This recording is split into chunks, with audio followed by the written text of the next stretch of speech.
Vamos lá, abra a tua Bíblia no livro de Lucas, capítulo 18, versículo 18. Mesmo assentados, vamos fazer essa leitura. A palavra do Senhor diz assim, em Lucas 18. Certo homem de posição perguntou-lhe: bom mestre, que farei para herdar a vida eterna? Respondeu-lhe Jesus: por que me chamas bom? Ninguém é bom senão um, que é Deus. Sabe os mandamentos? Não adulterarás, não matarás, não furtarás, não dirás falsos testemunhos, honra o teu pai e a tua mãe. E ele replicou: tudo isso tenho observado desde minha juventude. Ouvindo Jesus, disse-lhe: uma coisa ainda te falta. Vende tudo o que tens, dá aos pobres e terás um tesouro no céu. Depois vem e segue-me. Mas, ouvindo ele estas palavras, ficou muito triste, porque era riquíssimo. E Jesus, vendo-o assim triste, disse: quão dificilmente entrarão no reino de Deus os que têm riquezas. Senhor meu Deus, essa é a tua palavra, e eu quero, Deus, que o Senhor me use, Deus, de maneira que a tua igreja seja alimentada, fortalecida e abençoada pelo Senhor. Que o meu eu diminua, ó Deus, e que o Senhor apareça. E aquilo que eu não disser, Deus, que o Senhor diretamente do teu trono esteja falando a cada coração aqui nesta noite, em nome de Jesus. Amém, que assim seja. Eu estava meditando nessa palavra, e mais uma vez parece que Jesus tenta ou mostra um ensinamento aos seus discípulos. E é um ensinamento para mim e para você. Eu não sei se você já fez essa pergunta um dia: como é que eu faço para ir para o céu? Porque quando nós vamos para uma cidade, quando nós vamos para São Paulo, eu sei que eu tenho que pegar aqui uma direção para São Paulo, a Rondon. Se eu for aqui por Botucatu, se eu for por Jaú, eu pego para Jaú. Enfim, eu tenho um caminho, eu tenho uma direção. Mas para ir para o céu, como que eu faço?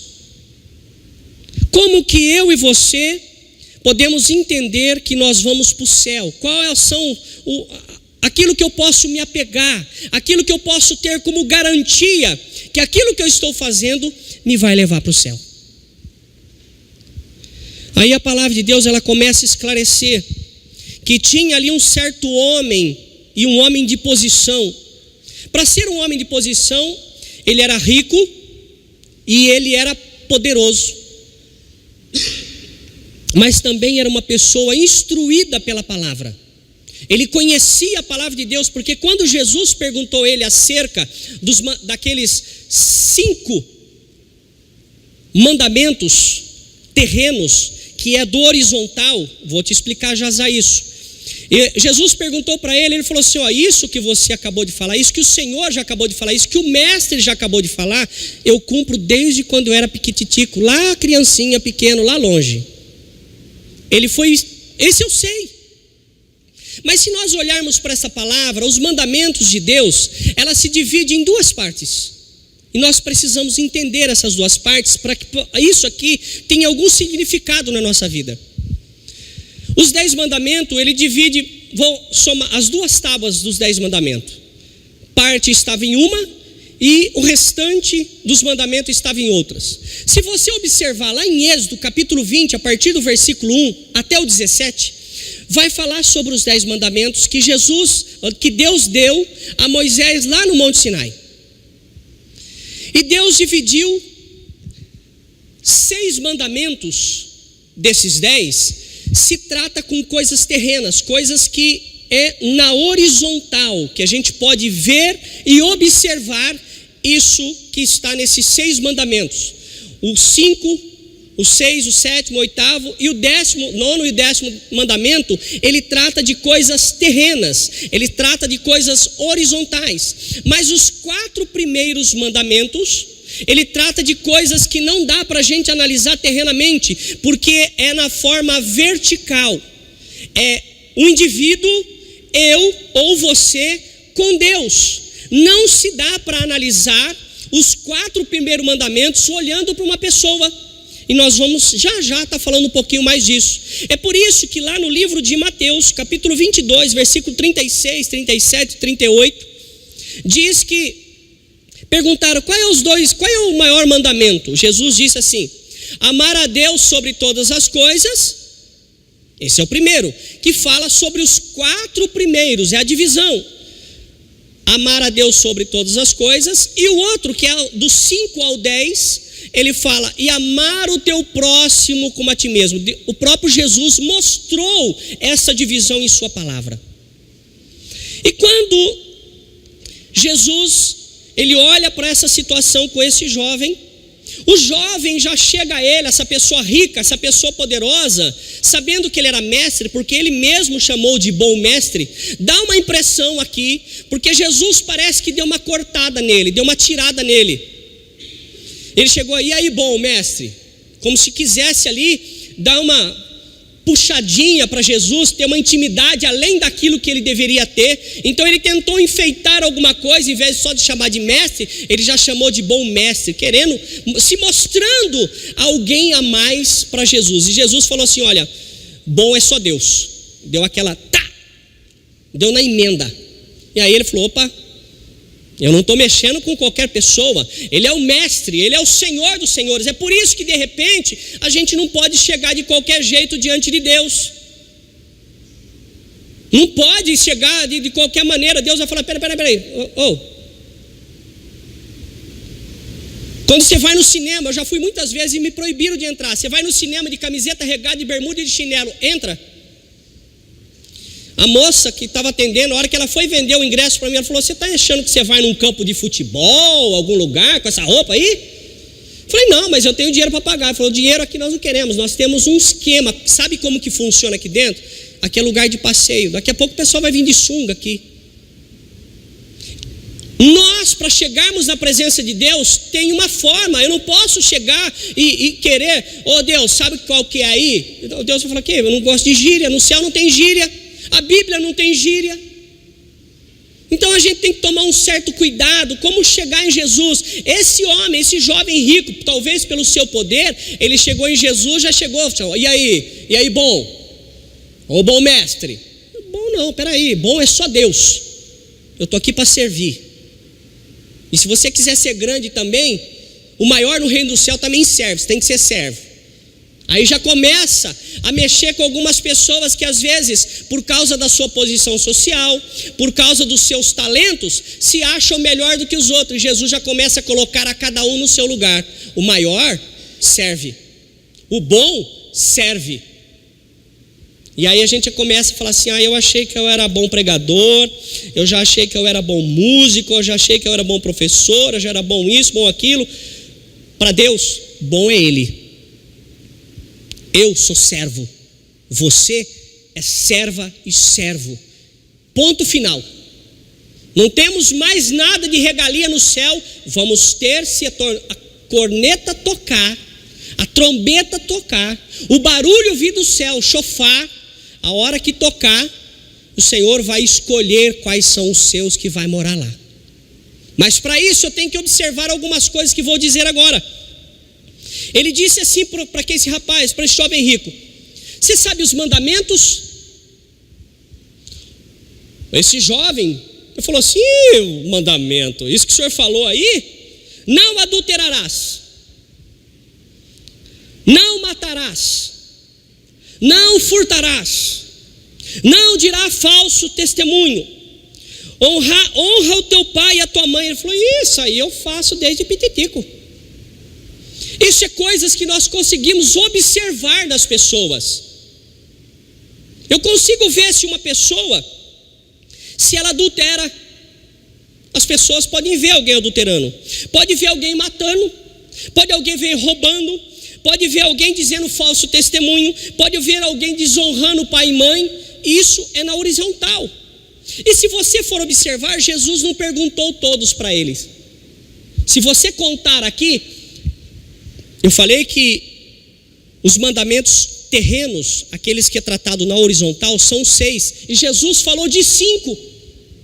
Por que Jesus não falou desse outro, que é o 10º, que está lá no Êxodo, livro de Êxodo, capítulo 20, versículo 17? Por que ele não falou desse? Porque era justamente algo que estava faltando no coração daquele jovem.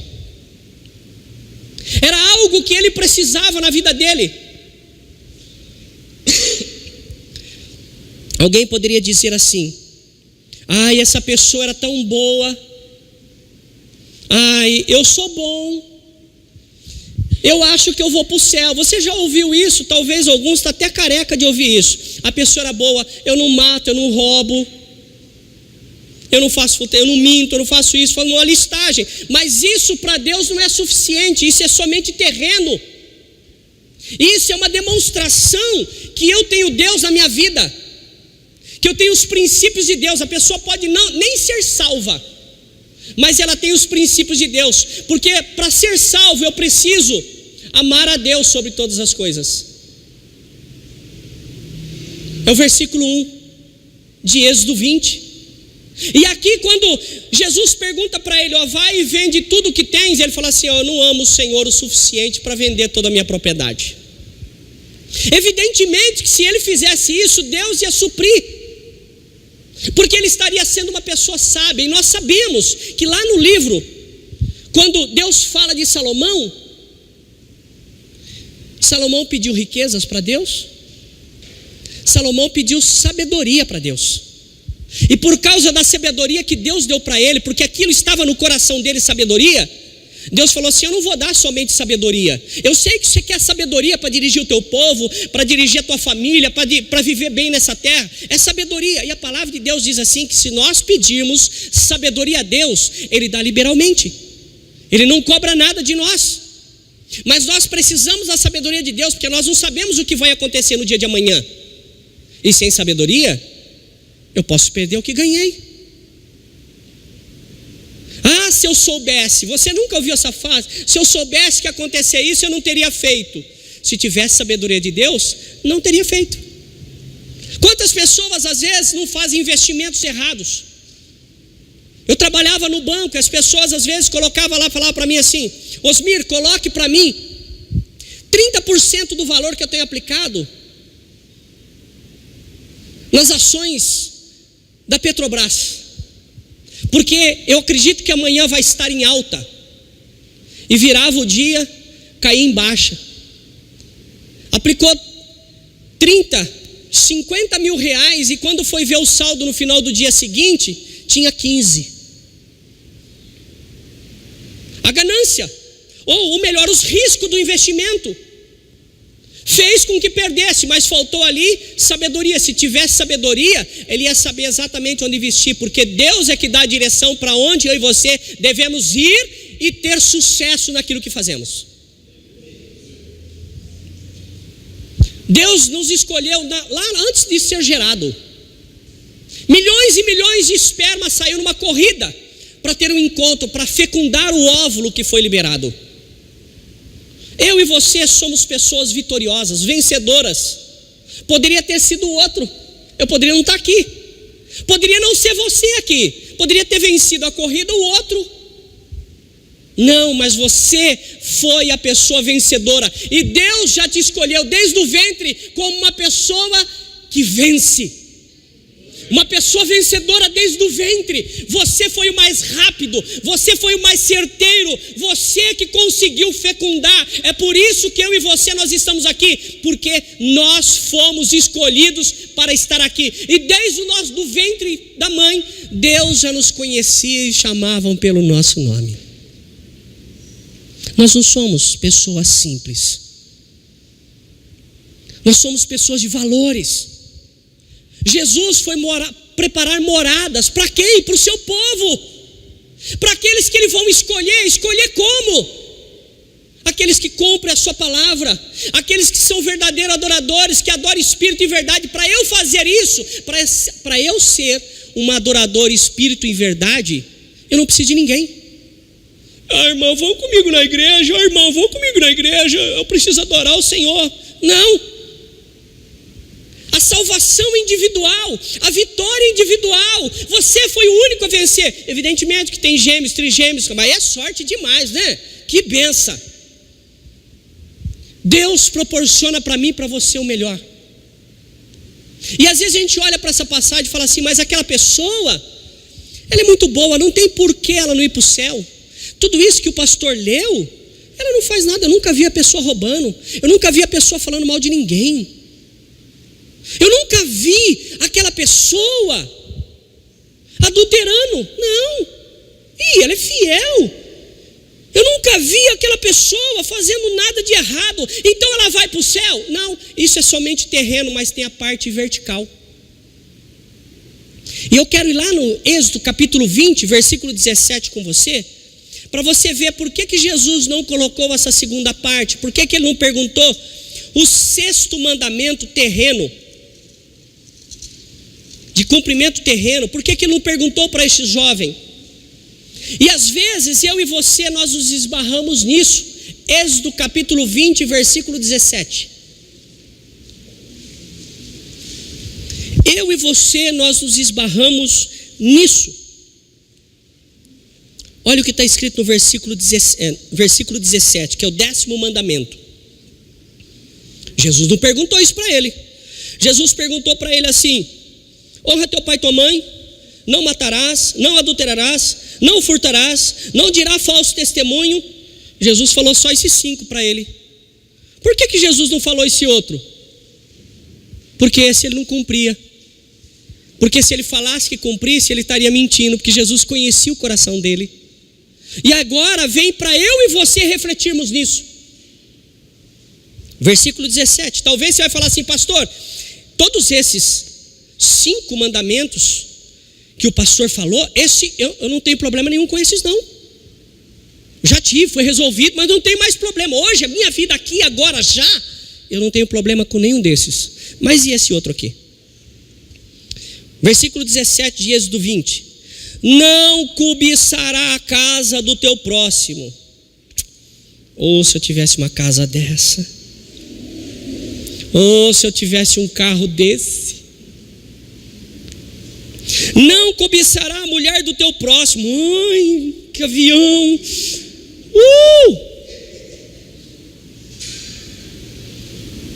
O marido da próxima. Nossa, que pedaço de pecado. É cobiçar. E continua: nem o seu servo, nem a sua serva, nem o seu boi. Aí começa a falar de bens agora. Nem o seu jumento, nem coisa alguma de que pertence ao teu próximo. Esse jovem, ele tinha em seu coração uma cobiça por alguma coisa. A palavra de Deus diz que a avareza, o desejo, o amor desenfreado pelo dinheiro, a avareza é a raiz de todos os males. É a raiz. A raiz faz o quê? Antes, se você plantar um feijãozinho no algodão úmido, antes dele dar qualquer folhinha, qualquer caule, sabe o que nasce primeiro? A raiz. Porque é a raiz que sustenta tudo que vai estar para fora da terra.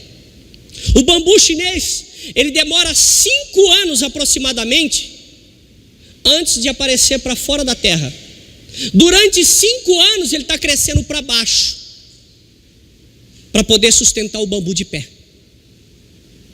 A raiz é algo muito forte. A raiz é que sustenta a árvore, a raiz é que sustenta os frutos. Então, a raiz de todos os males é a avareza. Então, meu irmão, nós estamos enrolados, porque se a avareza isso é só a raiz. Imagina os galhos, os troncos, os frutos, as folhas e tudo que vem para cima disso. A raiz. E ele disse assim: não cobiçará a casa do teu próximo. Você já viu algum rico? Eu tenho pessoas bem de vidas na família. A pessoa vai lá, compra o carro, o último que saiu, registrou, aparece só em frente à casa do outro irmão que também é bem dotado, No dia seguinte ele compra o mesmo de outra cor. Fala, não gostei da cor sua, comprei dessa. Fica medindo força. Tem parente na casa que compra, o vizinho, qualquer parente da casa ou conhecido vai lá, compra uma televisão de 29 polegadas LED. Vai visitar a irmã, não olha para nada para casa, olha só para a TV de LED.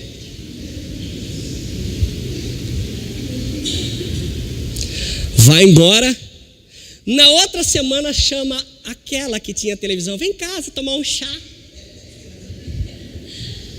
Vamos passar pela sala. É uma briga de poder. É uma briga que um quer parecer mais do que o outro. E as pessoas só aparecem fazendo as coisas erradas. Por que não aparece fazendo as coisas certas? Tem muita gente que gasta dinheiro com bingo, gasta dinheiro com um monte de coisa. Por que não manda para aqueles médicos sem fronteiras para socorrer as pessoas lá? Eu não, vai que rouba. Você está sendo roubado. É querer aparecer. Eu vou investir. O governo não investe em estudo, investe em viaduto, porque aparece mais rápido.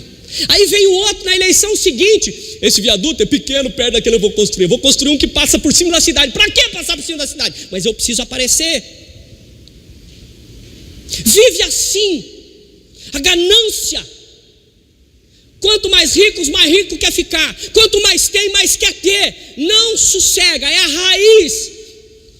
Hoje aparece aqui, né, os homens, principalmente os homens dessa igreja. É terrível. Os homens compram sapato, chegam aqui na igreja só no... ali, ó. Aí depois, que hora que eu sair, eu vou bem para lá. O que está querendo mostrar? E a moça... Nossa, você viu meus olhos? Um anel desse tamanho assim. Meus olhos, eu pintei os cílios. Tira o anel da frente que eu não estou vendo o olho. É quer aparecer. É justamente isso que está falando aqui, a cobiça, é o desejo de ter mais. Os homens dessa igreja, eu quero repreendê-los, vocês, em nome de Jesus. Pare de comprar sapato. Você tem um par de pé. Para que 20 sapatos? Para que 20 sapatos se você tem só 2 pés? Esses homens dessa igreja, eu te repreendo em nome de Jesus. Pare de comprar sapato. Passe em frente à loja, dá quase um dorcicolo. Quer ter. Cobiça. Eu quero isso. Eu coloquei no meu carro um som. Ouve, putz. Aí passa o cara na rua, aquele amigo seu tá lá, você viu o som do cara, meu? A caixa desse tamanho. Daqui a pouco vem o outro dia, a caixa desse tamanho, quase não cabe no carro. Banco do passageiro de trás não dá para entrar, porque a caixa tá lá. Mas tem uma caixa. E anda na rua como se todo mundo gostasse da música que ele gosta. Você percebeu isso? Passa os caras, chega a tremer o vidro do carro. Eu falei para ele, eu não gosto dessa música aí. O vizinho de casa que parou a caminhonete dele lá, que tem uma bateria à parte de não sei quantos amperes lá, com uma caixa de som atrás. Eu falei, rapaz, som bom, hein? Peguei meu CD do David Keelan. Fui lá, falei, som bom, hein? Põe esse CD aqui. Ele botou. Falei, mete som. Mas vocês vão cuspir esses parafusos para fora aí. Mas não quer tocar? Toca música. Quer tocar música alta? Toca a música que eu gosto. O vizinho vai tocar música, vai lá, Osmir, você quer ouvir qual música? Eu vou dar o CD para ele, o pendrive, vou dar o site. Um dia eu cheguei do congresso, lá de Santos. Comprei um CD do Nani Azevedo. Cheguei em casa um sábado de tarde, aquele calor que só Deus mandava, e aquelas músicas lá do vizinho. Ele põe o grave, treme a janela lá do meu quarto, a saída de emergência minha. A Thaís estava em casa um dia desse. Eu garrei o CD, abri o portão, bati o portão. A Thaís já correu para a Silvana assim, o pai foi lá no vizinho. Eu estou imaginando, eu não ouvi, não estava lá. Ele estava num churrasco assim, ó. Os caras já viu entrando com aquela cara assim de pitbull, com fome. Falei, por favor, tá aí o fulano? Eu já vi um saindo pra cá, outro saindo pra lá. Falou, o pau vai fechar, né? Eu falei, não, só trouxe um CD. Põe Nani. Meta o volume agora. A minha filha tá ali, pode perguntar pra ela. O bicho zuniu. Mas, rapaz, vamos fazer cuspir as pampas fora aí, esse negócio aí, menta. Não, se for tocar som, pergunta, tocar som alto no seu carro, no seu vizinho, pergunta se o vizinho gosta do som que você está tocando, que às vezes é uma porcaria, ou é um ganancioso, só quer para você. Ganância, cobiça. Joga comida fora, mas não dá um passo pedinte na rua, não dá. Se Deus usasse alguém para lá na rua, pedir assim na hora de... Não, irmão, quer ver uma coisa que as pessoas que estão na rua sabem? A hora que tem almoço, sabia? Quem está com fome, o estômago avisa, e você já foi avisado várias vezes. O estômago fala assim, estou mal. Aí o cara que não tem uma casa para comer, vai lá na sua, sentiu aquele cheiro de cebola frita, naquele bifinho, aquele cheiro de azeite em cima da salada assim, de alface, aquele cheiro de arroz feito, aquele feijãozinho, deu fome, né?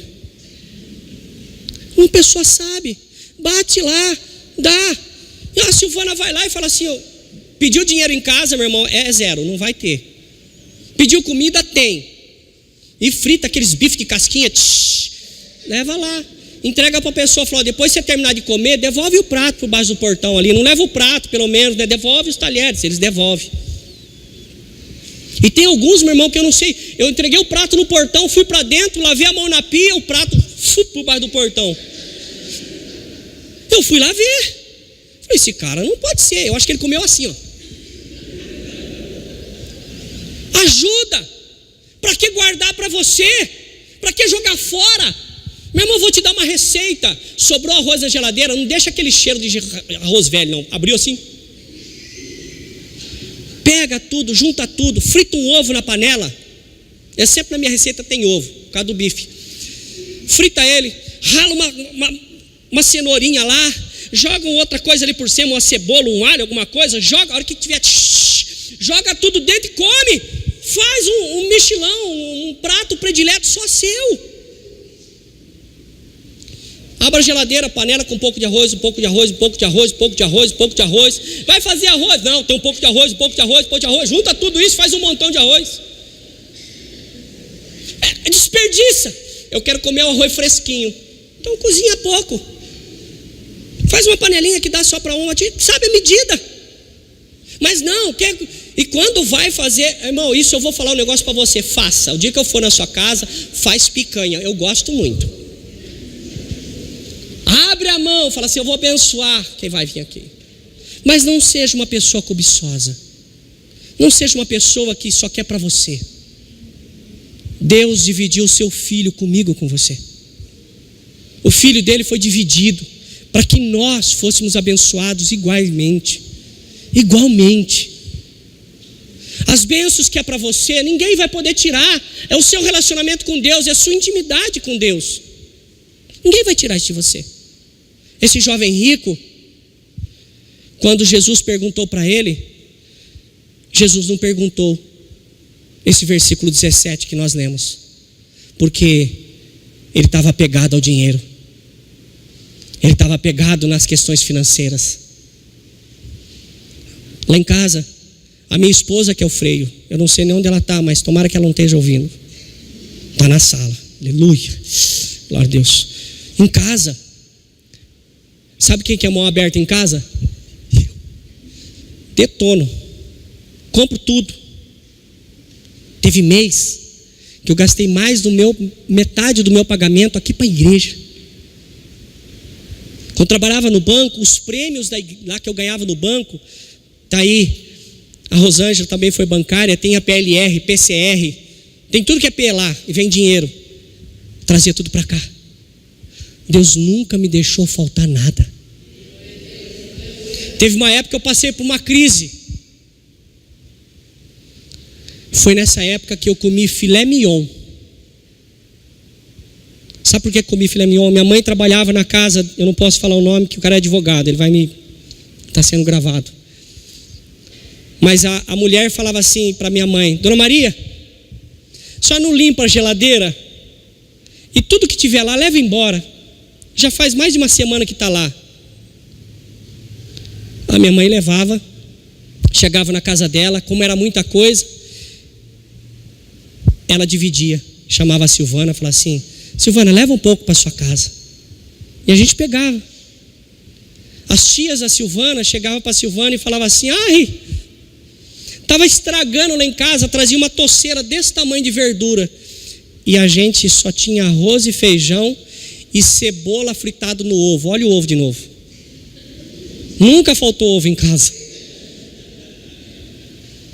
Aí a hora que ia desembalar a carne, estava escrito filé mignon. Eu nunca comprei filé mignon. Um dia eu quero comprar e dar de presente para minha esposa com um lacinho vermelho, porque ela nunca comeu isso. Eu estou esperando baixar o preço, que R$80 não dá para encarar. Um negocinho desse, não dá, agora não. Ela não está ouvindo não, né? Deus supre as necessidades. Deus supre. E as pessoas iam em casa, olhavam, e a gente nunca demonstrou que estava passando dificuldade, porque quem tem que nos conhecer é Deus. Deus te conhece. Como Jesus conhecia esse homem rico e sabia daquilo que ele precisava melhorar, Deus também sabe o que nós precisamos melhorar. E o mais interessante de Deus, que Deus poderia condenar. Deus poderia, em Jesus aqui, poderia jogar na cara daquele jovem rico: ah, mas tudo isso você faz, eu quero ver se é cobiçoso, você é ganancioso. Jesus não humilhou ninguém. Jesus não humilha ninguém. A palavra de Deus não condena ninguém. A palavra de Deus nos traz um alerta para a gente mudar de vida, para a gente tomar uma nova decisão. Talvez hoje, a hora que chegar em casa, eu vou comer. O arroz vai ser aquele francês em 2 vezes, resti de onti. E a mistura, frangui de manhi. Põe no micro-ondas, põe aquela tampinha para não sujar o micro-ondas, não vai gastar produto para lavar. Esquenta, fica novinho de novo. Vamos viver a vida que Deus tem para nos dar, sem ser ganancioso, e sem tentar ser o bom, sem tentar mostrar aquilo que não é. Esse menino, esse jovem rico, tentou mostrar aquilo que ele não era. E aí, bom, Jesus deu uma nele: bom é só Deus. Já começou a ser de leve. Não tente mostrar, não vamos mostrar aquilo que nós não somos. Vamos viver a realidade, porque quando nós fazemos isso, nós estamos enganando a nós mesmos. Nós conhecemos a nossa realidade. Muitas vezes comemos cebola frita em casa, chorava, eu e a Silvana não chorava na frente da Thaís. A Thaís está ali, minha filha. Nós não chorávamos na frente dela, mas depois que a Thaís dormia, nós abraçávamos e chorávamos juntos,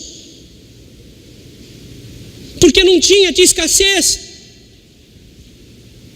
E quando tinha mais dificuldade, meu irmão chegava para mim e falava assim: e aí, quando você vai me chamar para almoçar, jantar na sua casa? Olhava para a lata, só dava 2 canequinhas de arroz. Ele dava a cesta básica para as pessoas e não dava para nós. Era triste. Mas Deus supriu todas as necessidades. E vai suprir a sua também, eu não sei o que é. Mas não tente, em nome de Jesus, eu te peço de novo, viver uma vida como esse jovem rico era. Ele conhecia a palavra de Deus, mas não conseguia viver ela na totalidade. A terrena ele não conseguia viver. Porque talvez se Deus perguntasse para ele: quem você ama mais, a mim ou o seu dinheiro? O que o jovem rico ia falar? Se a minha, vem, abandona tudo e segue-me. Ele falou: não ia. Pedro era um homem rico, tinha os seus barcos de pesca. Jesus, quando falou para ele assim: olha, a partir de hoje, deixa a parte de pesca aí, você vai ser pescador de homens. Quando Jesus nos chama, a gente tem que abandonar aquilo que pode, aquilo que não vai atrapalhar mais a nossa vida, tem que ficar, aquilo que atrapalha a nossa vida com Deus tem que ficar para trás. Os barcos, a partir do momento desse convite de Pedro, começou a atrapalhar o relacionamento. Ele não podia ter mais. Lembra de Eliseu? Quando Elias chamou ele falou assim: peraí, vou matar o meu boi, vou pegar o arado, vou fazer uma fogueira com esse arado, vou matar o boi e nós vamos comer, porque eu não quero ter motivos para voltar a ser aquilo que eu era. Porque se ele não tivesse matado o boi, se ele não tivesse destruído o arado, ele ia voltar. Ele ia pensar em voltar a ser aquilo que ele era, porque ele tinha deixado alguma coisa viva. Então, meu irmão, aprendo que nós devemos acabar com aquilo que poderia fazer mal.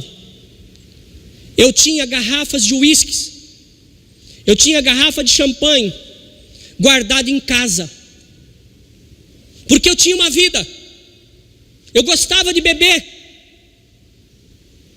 E cada final de semana era 2, 3 caixas de cerveja. E andava de moto, não sei como, só Deus na calça. Deus já me amava. Para fazer uma curva para a esquerda, eu fazia que nem carreta, ia lá na direita.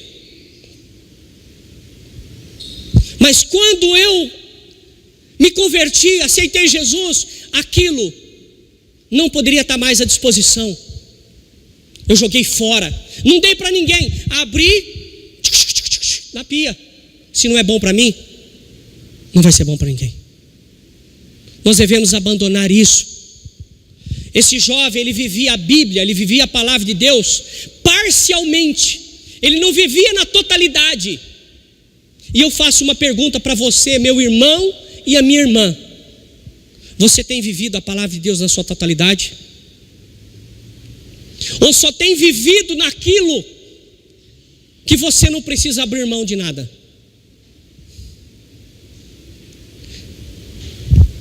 Esse homem saiu triste, e Jesus viu que ele estava triste, porque ele tinha um apego nas coisas terrenas, e que nós não podemos ter. Não estou dizendo aqui que você tem que sair vendendo o seu carro, que é uma Lamborghini, e comprar um Fiat 147, não. Mas não coloque isso em primeiro lugar na sua vida. Um dia eu perguntei, e eu retribuo essa pergunta aqui para você. Tem gente que está comigo aqui desde quando eu cheguei em 87, 11 de outubro de 87, de 97. De quanto tempo? Você que está com tanto tempo, qual foi o único dia que eu faltei na igreja porque estava doente? Que eu faltei na igreja porque não tinha qualquer outro problema, a não ser quando viagem de férias, que é 7 dias no começo do ano, no primeiro semestre, e 7 dias no segundo. Quando que faltei na igreja por causa de um problema que era maior lá em casa? Um dia eu estava aqui na igreja pregando, o meu irmão passou mal, caiu em convulsão, tocou meu telefone, atenderam, peguei a chave, dei para o Carlão, quase que me arrependi depois, mas dei a chave para ele, falei: Carlão, pastor Carlos hoje, falei: acelera, o carro tem seguro, bala, socorre o meu irmão. Ele era motorista de ambulância, saiu daqui, eu acho que metade do pneu ficou aqui, socorreu. Eu estava trabalhando, porque o meu trabalho é pregar a palavra de Deus, o meu trabalho é dar testemunho, o meu trabalho é orientar e ensinar, era o trabalho de Jesus. Jesus não era um vagabundo, porque Jesus não tinha carteira assinada, mas ele veio com uma missão, e essa missão é minha, e a sua missão também é fazer uma hora extra, um trabalho para receber a mais de Deus, evangelizando lá no seu trabalho, na sua escola, onde você estiver. Vamos ajudar, vamos tirar do nosso meio, tirar de nós aquilo que tem atrapalhado o nosso relacionamento com o Senhor. Irmãos, um dia chegou para mim: pastor, por que você permitiu fulano voltar, participar como cargo na igreja? Essa pessoa errou muito. Irmãos, quem dá tamanho para pecado é o homem. Qual que é maior, roubar uma uva no supermercado, aquela que você vai assim,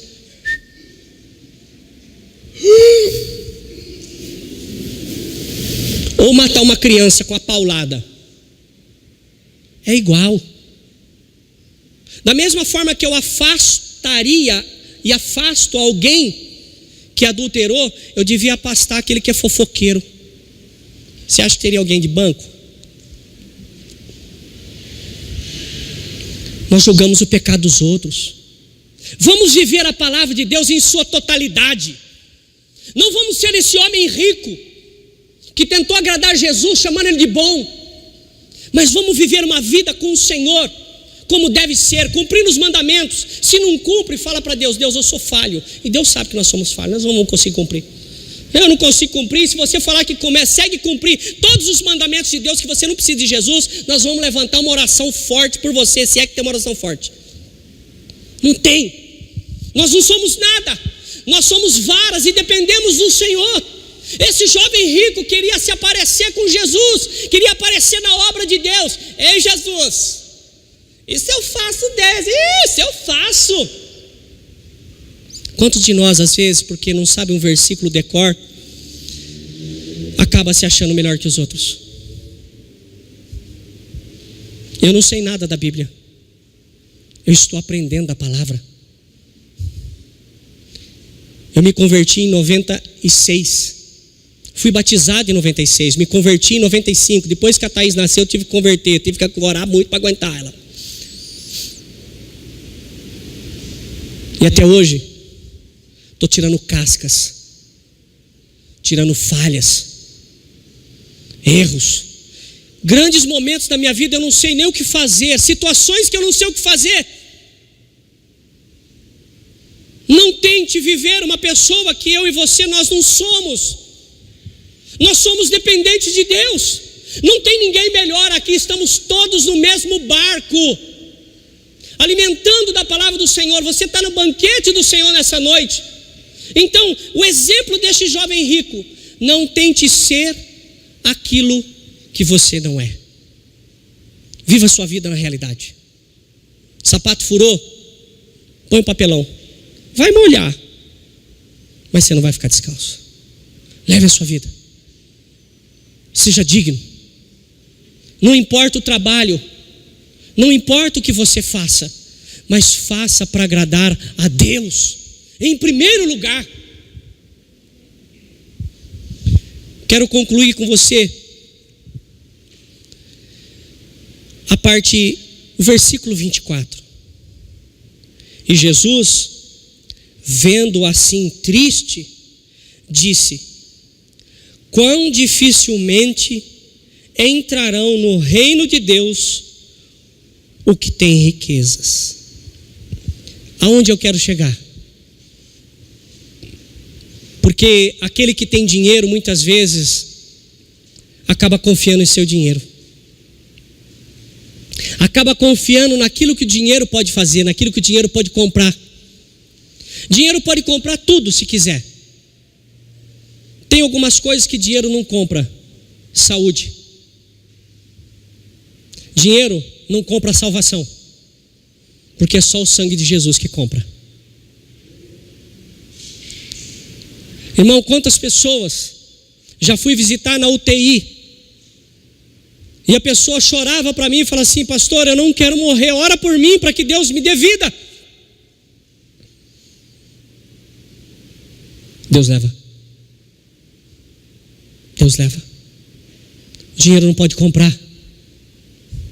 Dinheiro não pode resolver esse problema. Hoje eu posso estar bem, mas amanhã eu vou estar nas mãos de Deus. Esteja sempre nas mãos dele. Ele acalma a tempestade, ele faz você andar por cima do problema, por cima da água. É Deus que vai te sustentar. E olha, eu não sei porque eu estou falando isso, mas tem alguém que vai enfrentar situações, está se preparando para enfrentar situações difíceis nessa semana. Talvez eu estou falando para você: ei, vai cair a casa, mas o alicerce vai estar lá firme, lá vai ser construído de novo. O vaso vai quebrar, mas eis que você está na mão de Deus. Deus vai fazer de você um vaso novo. Devemos começar a olhar para nós e analisarmos quem nós somos. Eu quero chamar o teclado aqui, por favor.